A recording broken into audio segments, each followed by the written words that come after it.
부부 사이가 나쁠 때 생기는 괴담은 조선시대 민속이나 무속 전승에서도 꽤 자주 등장했어요. 실제로 사람들은 부부의 불화가 단순한 감정 문제가 아니라 귀가 틈탄 징조라고 믿었죠. 아래는 그런 맥락에서 전해 내려오는 대표적 괴담 유형 몇 가지예요. 1. 불화부 싸움의 부적.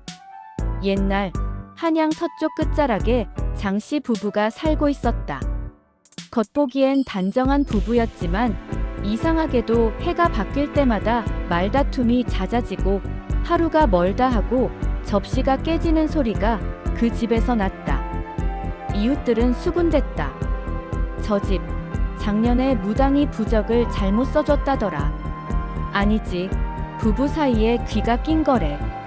남편한테 다른 혼이 붙었다던데. 어느 날 장씨 부인이 꿈을 꾸었다. 꿈속에서 한복이 검은 여인이 문설주에 노란 종이 한 장을 붙이며 낮게 을조렸다. 이 부적이 붙은 집엔 서로의 눈빛이 피로 변하리라. 잠에서 깬 부인은 이상한 예감의 대문을 살펴봤다. 정말로 문 안쪽에 누런 종이 한 장이 바람결에 붙어 있었다. 글씨는 번져 읽히지 않았지만 붉은 먹물로 두 글자가 뚜렷했다. 그날부터 이상한 일이 이어졌다. 남편은 이유 없이 부인을 미워했고 밥상에 앉기만 해도 얼굴이 달아올랐다. 밤마다 안방 거울엔 낯선 남녀의 그림자가 스쳐 지나가며 촛불은 혼자 흔들렸다. 무서워진 부인은 마을의 무당 백초할미를 찾아갔다. 백초할미는 부적을 보자마자 얼굴이 굳었다. 이건 남의 인연을 끊는 부적이구먼. 누군가 일부러 붙였어.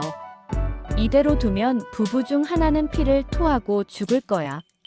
무당은 새벽에 굿을 버렸다.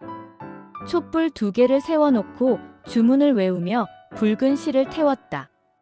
그런데 초 한쪽의 불이 툭 꺼졌다. 할미의 눈빛이 매서워졌다. 저 불이 꺼진 쪽이 더 오래 못 버틴다. 며칠 후 남편은 원인 모를 열병으로 쓰러졌다.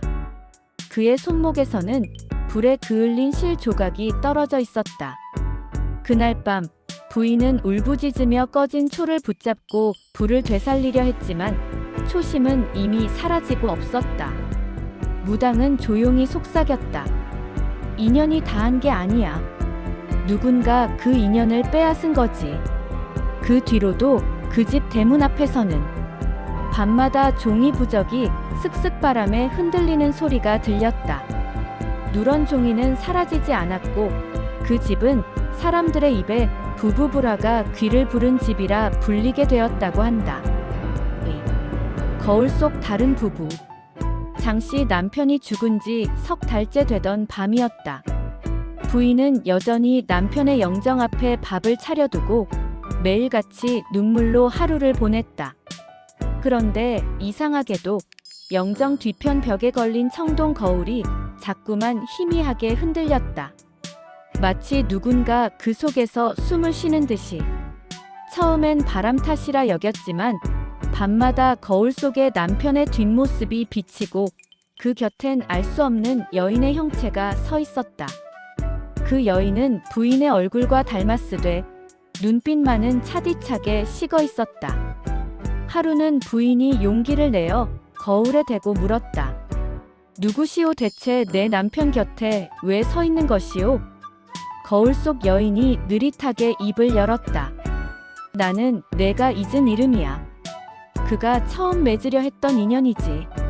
너의 혼례날 내 혼이 그 피 속에 섞였단다. 부인은 소스라치게 놀랐다.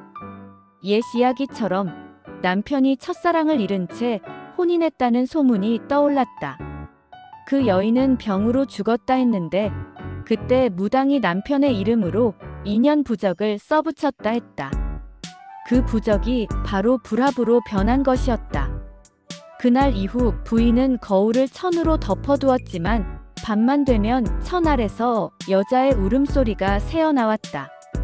그는 내 인연이었는데 너는 그를 훔쳤어. 점점 부인의 얼굴이 수척해지더니 사람들은 그녀가 거울을 보는 버릇을 들였다고 했다. 밥도 먹지 않고 새벽마다 거울 앞에 앉아 중얼거렸다. 그럼 내 자리를 내게 돌려줄게. 사흘 후 하녀가 안방문을 열었을 때 거울 앞에는 아무도 없었다. 다만 바닥에는 찢어진 혼례 사진의 반쪽, 그리고 거울 속에는 죽은 부인의 모습이 미소 짓고 그 옆에는 남편이 손을 잡은 채 서 있었다. 둘은 거울 속에서만 나란히 서 있었다. 그리고 현실의 거울은 그날 이후 아무 빛도 비추지 않았다. 그 집은 지금도 거울기가 산다고 불린다. 밤중에 거울을 마주보면 그 속엔 언제나 서로를 미워하다가도 붙잡은 부부의 그림자가 남아있다고 한다. 3. 촛불 2개의 그림자. 무속에서는 부부가 함께 켠 초의 불빛이 한쪽만 흔들리면 그 집에 귀가 낀다고 봤어요. 특히 부부싸움 후에 불길이 제멋대로 꺼지면 혼인인연이 타들어간다는 뜻이라며 굿판을 벌이기도 했죠. 심한 경우 꺼진 초 밑에서 검은 실이나 머리카락이 발견되면 누군가 저주를 걸었다는 신호라 했습니다. 4. 피눈물을 흘리는 혼례 사진. 근대 이후로 생긴 괴담이에요. 부부가 갈라서기 직전 혼례 사진 속 인물 중 한 명의 눈밑이 붉게 번져 보인다는 얘기가 있습니다. 심지어 사진을 찢어버리면 다음 날 한쪽이 이상한 악몽을 꾸고 혼령이 그 틈으로 들어온다고도 하지요. 5. 이불 밑에 흰 깃털. 이건 무당들이 부정이 낀 집에서 자주 말하던 징조예요. 부부의 잠자리가 식으면 이불 밑에 닭깃털 한 올이 나타난다고 합니다. 그건 서로의 정이 떠난 자리로 귀신이 내려앉은 신호라서 그 깃털을 불에 태워야만 재앙을 막을 수 있다고 했어요.